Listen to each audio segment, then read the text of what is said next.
yun tenin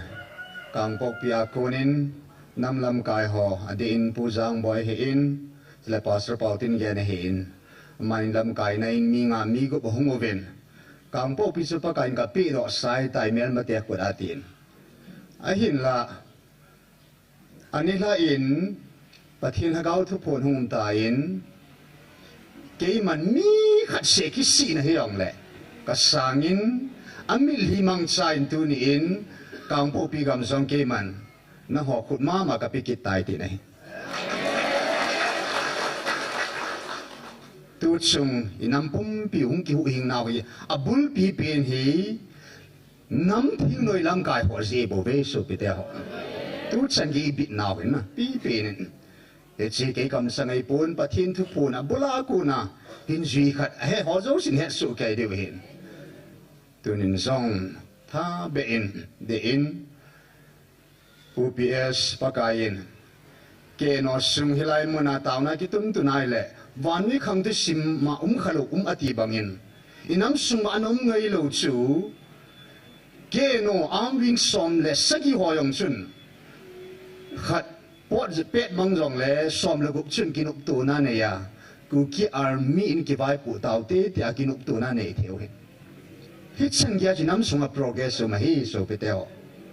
tu ni hin ade de in ke no sunga ding in hin pakain thilpe tam ta na pe ta ven hit ho zo se le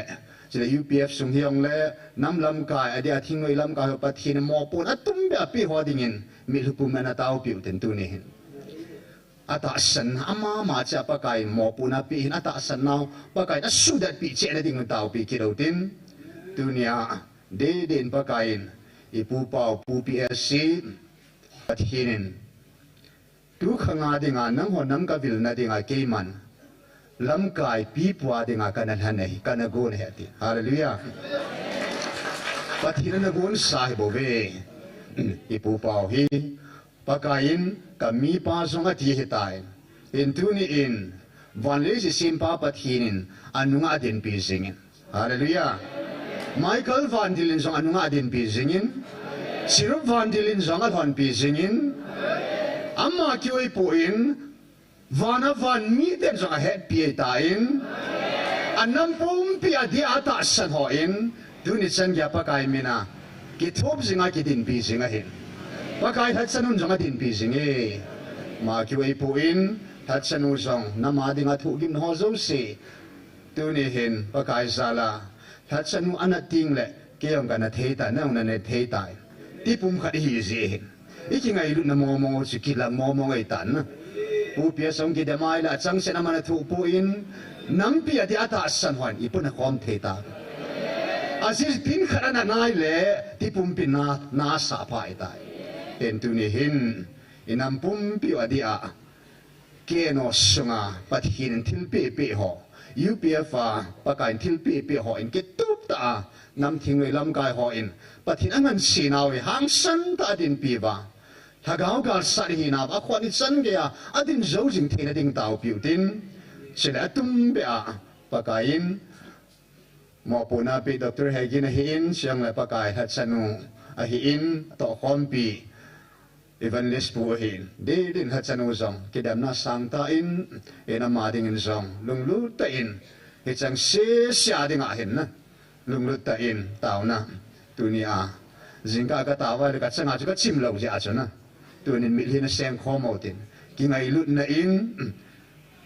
mi dang ding ni taw vi nei le tum be in adin lai hat so ding mi ha taw tho ven nam pia ding a mi pa pi pua pathinei tun pi khadau ya cho tu ni ni khwa hi atum be a UPSD de adinga hi pathin ap thil pi ho hi ki tup ta man sa pakai na tu na hi pathin tai lovin koi man sula te pon te pakai na hai sa ni ko le wang chun ei ho in tung ki jong nei thei ki ta lo de ngai na atun lai sia chu koi man asu ha the lo de ngai hen pathin atun na banga hi e hon tu ni hin mit li in taw nan na ki tho piu tin he su tu ni a pakain nam pia dinga taw na dinga ingan sinaw khana chu jingka ka chang sa ka taw ka chim lo ya chu atum be in hichya ding a in taw na neu te ti chu kan de hin tin ana taw taw te